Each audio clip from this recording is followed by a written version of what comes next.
Warner Brothers has survived silent films, color, television, cable, DVDs, and the streaming revolution, but now it's not just making stories, it is the story. Welcome back to the DR Pulse, where we take a look at the trends, brands, marketing, sales, and business strategies that are shaping the world. And today, we're going to be breaking down the Warner Brothers bidding war. Netflix's nearly $83 billion deal, Paramount's hostile escalation, and what happens to brands when content ownership collapses into empires. Stick around until the end though, where we'll talk about the real lesson here, and it's not just about Hollywood gossip. Netflix has signed a definitive agreement to acquire Warner Brothers Discovery's studios and streaming assets at an enterprise value of about $82.7 to $83 billion. This is about more than Netflix simply adding content though. It's about Netflix trying to erase the last remaining line between platform and studio. For a decade, Netflix has been the casino, and Warner Brothers has been one of the biggest slot machines in entertainment history. This deal is, effectively, about Netflix installing the best machines inside of its own building, permanently. What Netflix gets in a single stroke: a century-deep library, not just movies, but cultural memory as well. HBO and Max prestige, the quality halo that makes subscribers stay loyal even when prices rise. Warner Brothers Film and TV Engines, which is a production machine that can feed global demand non-stop. Franchise gravity, DC, Wizarding World, Looney Tunes, Dune, Matrix scale IP, stuff that doesn't launch, it returns like seasons. Open gates to global licensing. Netflix isn't just buying shows, it's buying relationships with talent, union, and international co-production pipelines that take decades to build. Netflix isn't buying Warner to win one season, Netflix is buying Warner to own the habit of entertainment worldwide. The takeaway here is that Netflix isn't buying just a studio, it's buying permanent culture gravity. But the ink wasn't even dry before Paramount decided to turn this into a war. Keep with us. Once Netflix moved first, Paramount Skydance shifted to a hostile takeover position, preparing to appeal directly to shareholders and push regulators to scrutinize the Netflix deal. But why the hostile push? Well, the Warner Brothers IP is incredibly valuable, both because of the content library that it houses, including DC Comics and HBO, as well as its television and film studios, but also because of the multiple conglomerates that have been fighting for months to acquire WB, including Saudi Arabia. So often that a country actively bids to acquire a media powerhouse, so it's no surprise that its value has skyrocketed. Either way, jumping to regulators is not a normal counterplay. It's usually a way to stall the sale for as long as possible so that another party can try to influence the sale. In this case, Paramount Skydance is hoping that the increased bid paid in cash will be more attractive than the Stranger Things producer. It's a declaration that this battle is not only financial, but moral, political, and public as well. Paramount wasn't just saying, we want Warner, it was saying Netflix shouldn't be allowed to own Warner. Because the second a rival pulls regulators into a deal fight, the arena changes.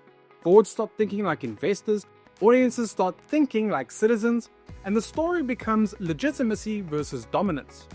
Hostile bids are the corporate version of a diss track because they're designed to humiliate the target into surrendering, not just outbid a rival. The takeaway here is that hostile bids are narrative and capital plays as brands try to compete for both the prize and the story as well. And then Paramount escalated again with a number designed to end the conversation.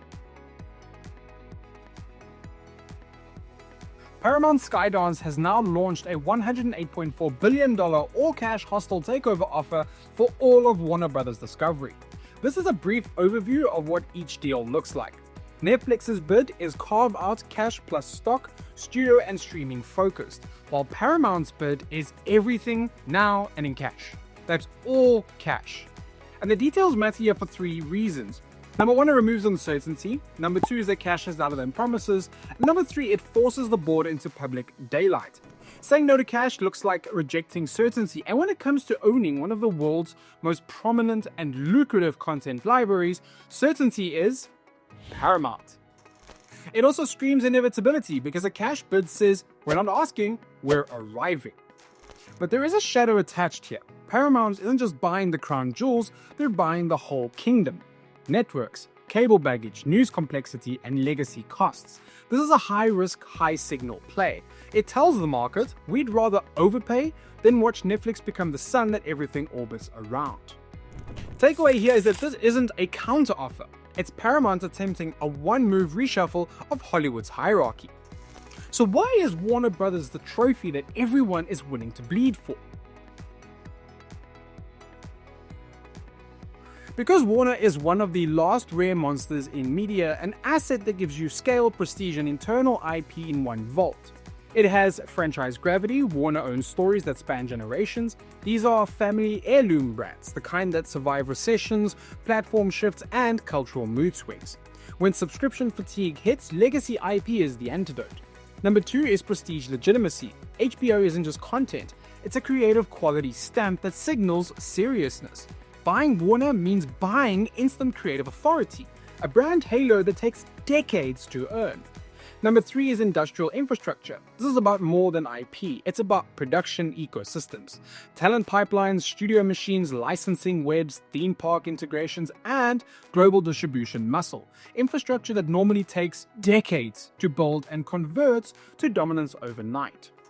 Warner is like owning a major airport. Yes, there are planes, which are movies, but there are also gates, distribution, runways, production, and the passport office as well, franchises.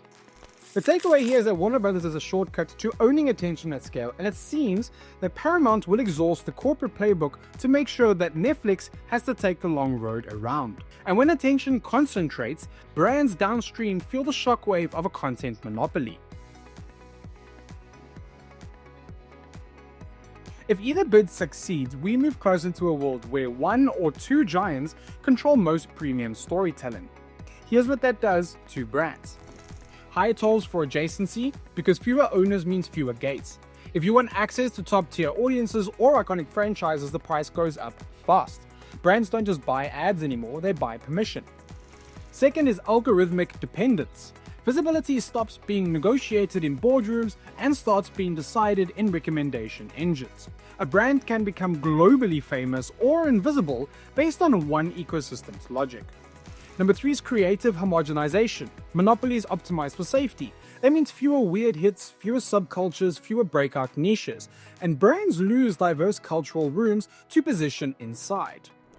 Number 4 is sponsorship leverage flips.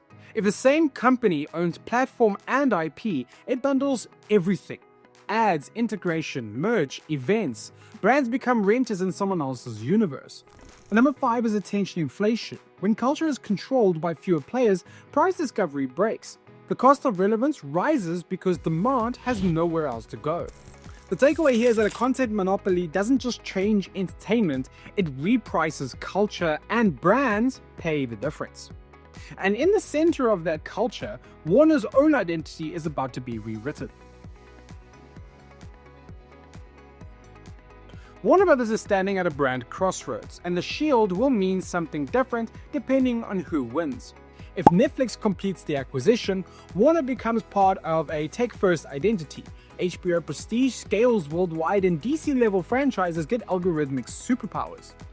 But Warner risks becoming a sub-label inside the Netflix motherboard, beloved but absorbed. Like a luxury brand inside a supermarket, higher reach, lower separateness.